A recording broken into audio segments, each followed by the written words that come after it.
Hi, this is Amy Romeo from the jewelry and craft making blog amyromeo.com, and on this channel I teach you fun and exciting jewelry and craft making projects.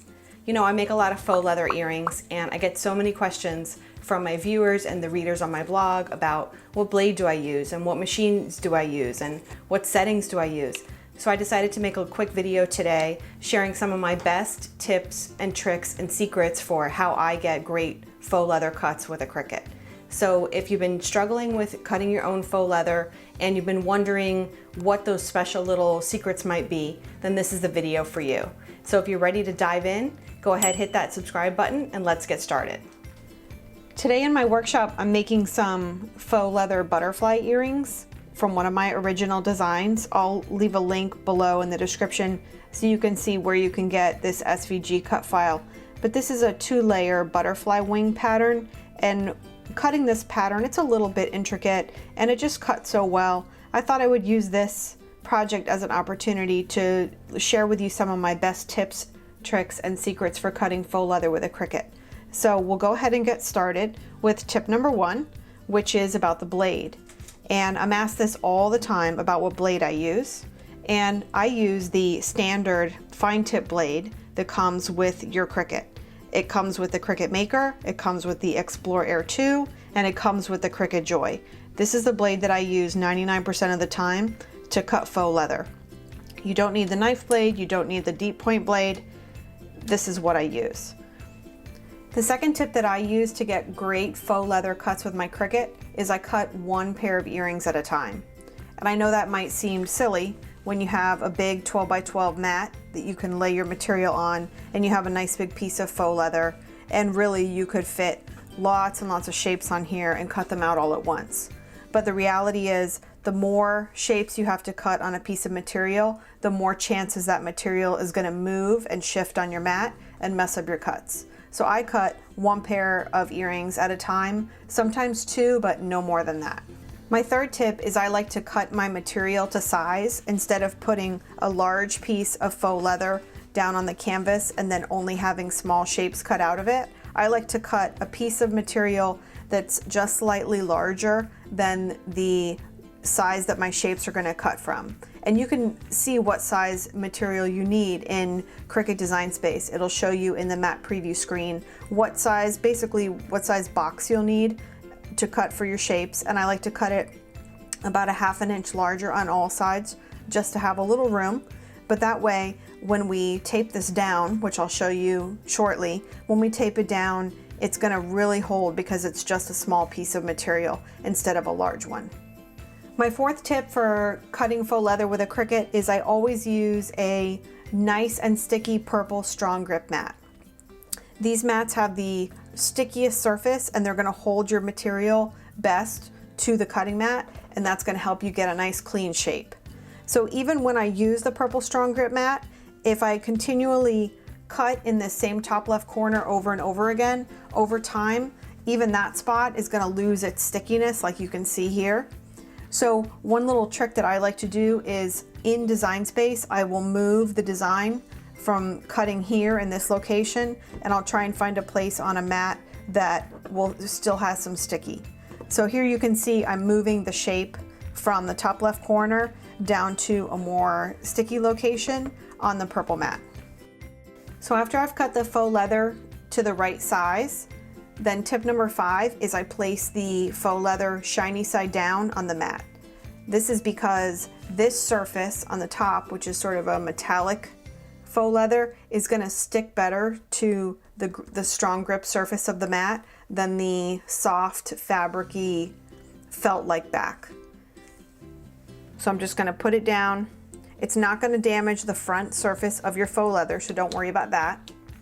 And then tip number 6 is I like to use either a brayer, which is a kind of roller, or I just use the scraper tool that came with my basic tool set from Cricut, and I rub down all over. Rubbing with your fingers isn't really enough because there can be some spots that don't get stuck well to the mat. So I always make sure to do this before moving on to the next step. Tip number 7 is really important. It's probably one of the most important steps of all of the processes I go through when I'm preparing my mat to cut, and I tape down my material with some blue painter's tape. This is just regular hardware store blue painter's tape, and it doesn't damage the surface of your mat or the surface of your material, but it's going to hold your material down to the mat so that the Cricut can cut without the material shifting. And blue painter's tape is a more expensive tape than other kinds of tape like Scotch tape or masking tape, but it is reusable.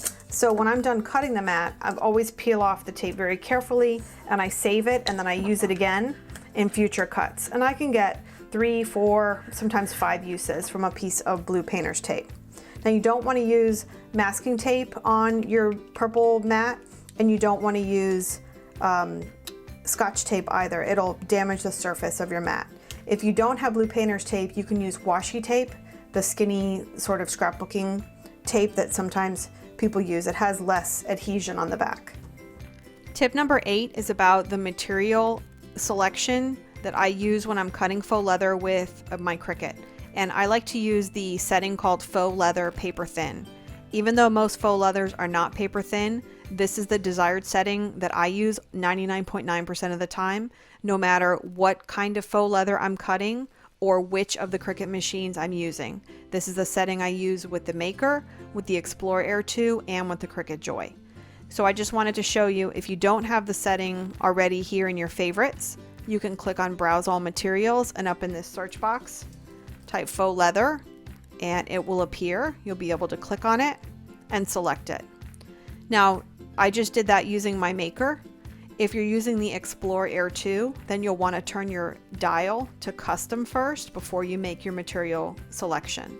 And if you're using the Joy, you'll want to make sure before you select your material that your machine connected says Joy, and then it'll ask you how you're going to load your materials, and you want to select on mat.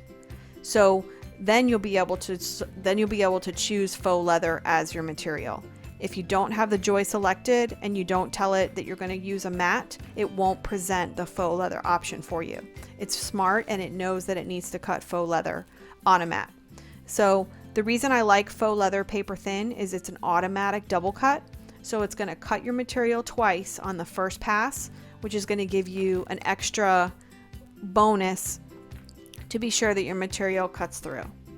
Tip number 9 is I always change my pressure setting to more instead of the default. And again, that just gives you a little extra pressure in that cut setting when your Cricut is making that double cut, to make sure that it cuts all the way through. So I always select more as the pressure. So tip number 10 is, after the Cricut has cut your faux leather shapes, you want to check the cut and then recut if necessary before you unload the machine.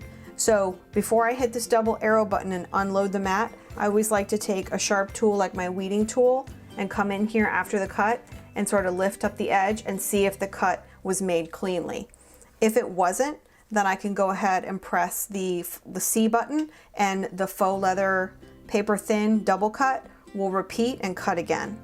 A lot of times with faux leather, people think that the material won't cut all the way through, but it's just sometimes they need to have a second pass, and then that second set of cuts will cut the material all the way through. So this is how you would do it on the Maker. You would just hit the C again. On the Explorer Air 2, you would do the same thing. Hit the C button to repeat the cut. On the Cricut Joy, because there's no C button or cut button, the screen on Design Space will prompt you when the cut is finished and ask you if you want to recut the mat or if you want to unload it. So you would just hit recut in Cricut Design Space, and the Joy will do the same thing and cut that mat again for you. So I'm going to go ahead and hit the C button again and let this cut through.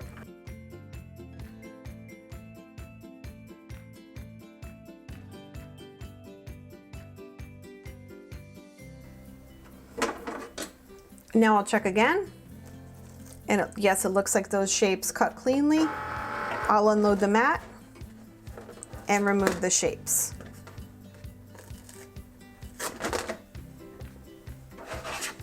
So I hope these tips have helped you, give you some insight into all the steps that I take when I'm making faux leather earrings with my Cricut. Again, I use all of these steps no matter what machine I'm using, the Maker, the Explorer Air 2, or the Cricut Joy. And I hope If you like these butterfly earrings, you'll head over to my blog at amyromeo.com and figure out how you can get the SVG cut file for this pattern, and also read the complete tutorial I have on how to make these earrings. I hope you found some of those tips and tricks helpful, and I hope that they are useful to you the next time you try to make faux leather earrings with your Cricut. And if you haven't tried making faux leather earrings before, I have a blog post with even more tips and tricks and a free SVG cut file that you can download and try out yourself with your own Cricut machine. So I'm gonna leave a link in the description box below so that you can head over to my blog and get those extra tips and tricks and grab that file. And if you liked this video and you wanna see more videos like this from me, be sure to hit the subscribe button and the bell notification to be notified when I post new videos. And I'll see you in the next one.